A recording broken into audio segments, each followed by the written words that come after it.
Bismillahirrahmanirrahim.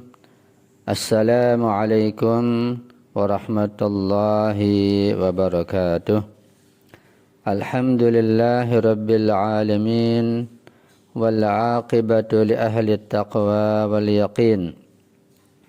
Wala adwana illa ala zalimin.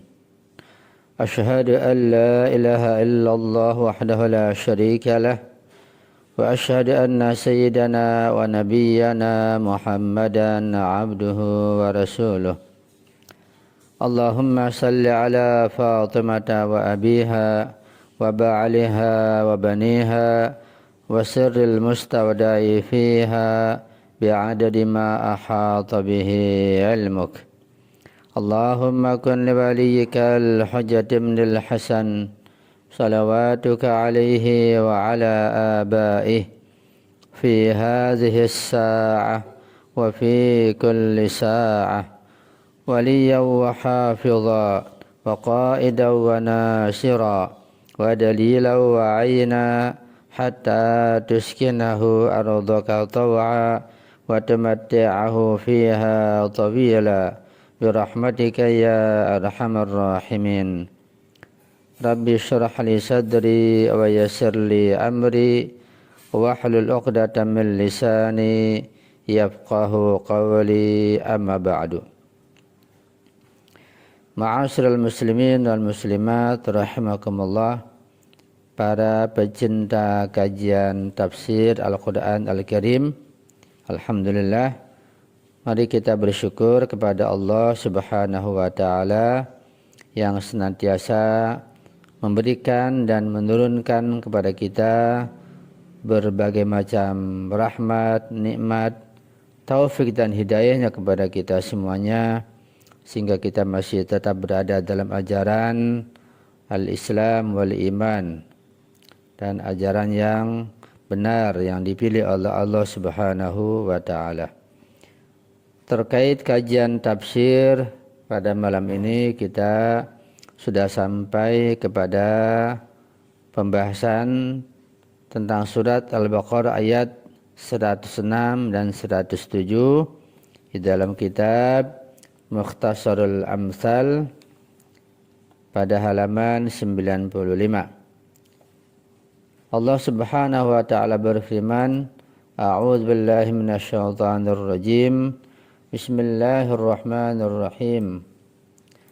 Ma nansakh min ayatin aw nunsiha na'ti bi khairin minha aw mithliha alam ta'lam anna Allah ala kulli syai'in qadir alam ta'lam anna Allah lahu mulku samawati wal ardh wa ma lakum min dunillahi min waliyyin wa la nasyir.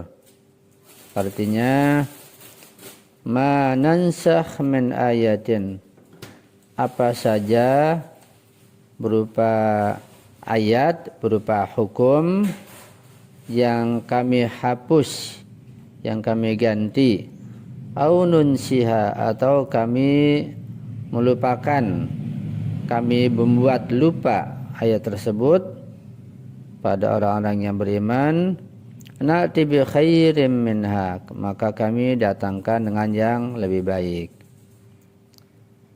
Setiap kami menghapus suatu ayat, suatu hukum, kata Allah, atau melupakan manusia, orang-orang beriman kepadanya, na'ti bi khairin minha, kami datangkan yang lebih baik daripadanya.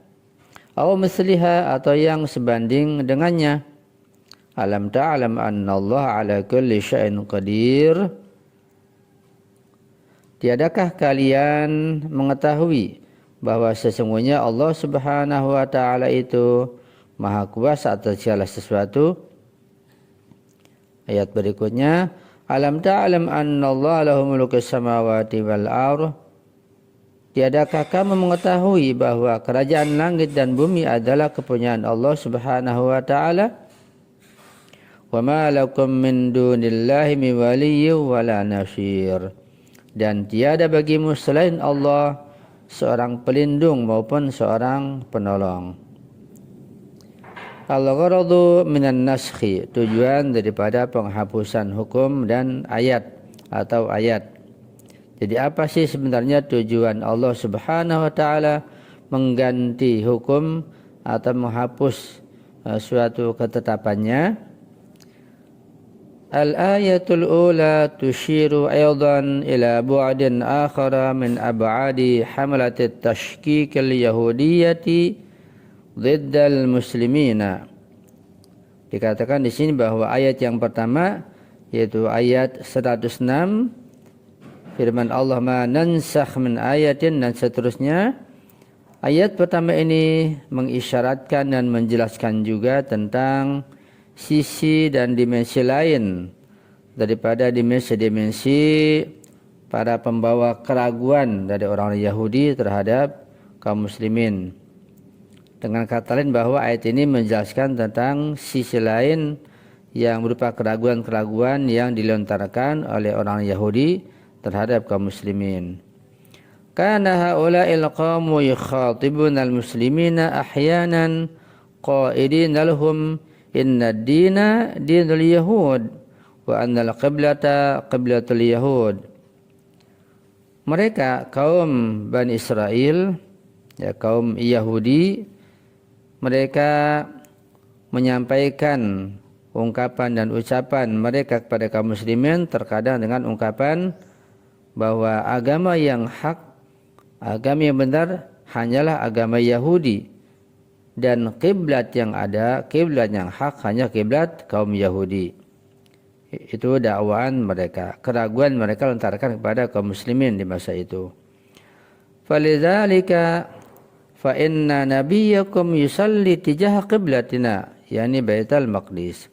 Oleh karena itu kata mereka, sesungguhnya nabi kalian yaitu Nabi Muhammad sallallahu alaihi wasallam, dia salat menghadap ke kiblat kami, ke kiblat kita yaitu ke Baitul Maqdis, kata mereka, kata orang-orang Yahudi.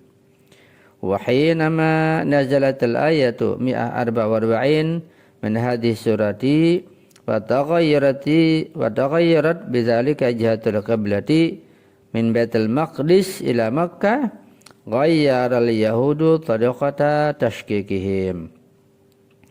Oleh karena itu ketika turun ayat 144 dari surat ini, surat Al-Baqarah yang nanti kita akan baca insyaallah tentang perubahan kiblat, ketika turun ayat tersebut dan arah kiblat telah dirubah oleh Allah Subhanahu wa taala, telah diganti dan telah dinasakh, yaitu dari Baitul Maqdis ke Makkah Al-Mukarramah, maka mereka orang-orang Yahudi, kaum Bani Israel, mereka merubah cara dan metode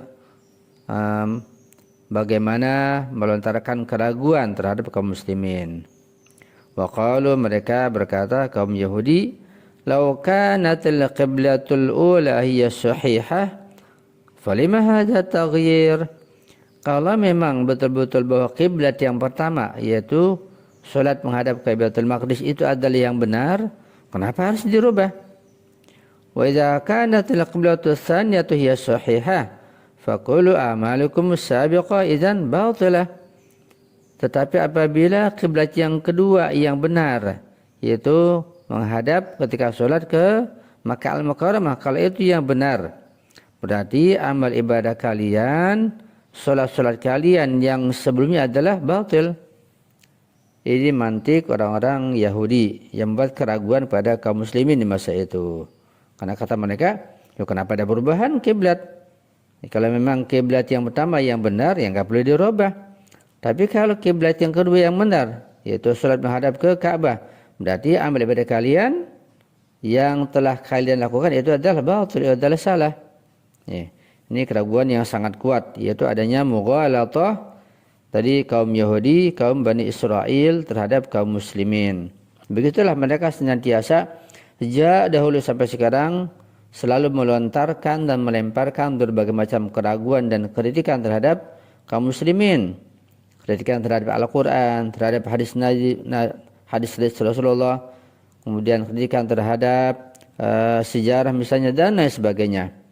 Tapi Al-Quran bukan jawaban yang memuaskan.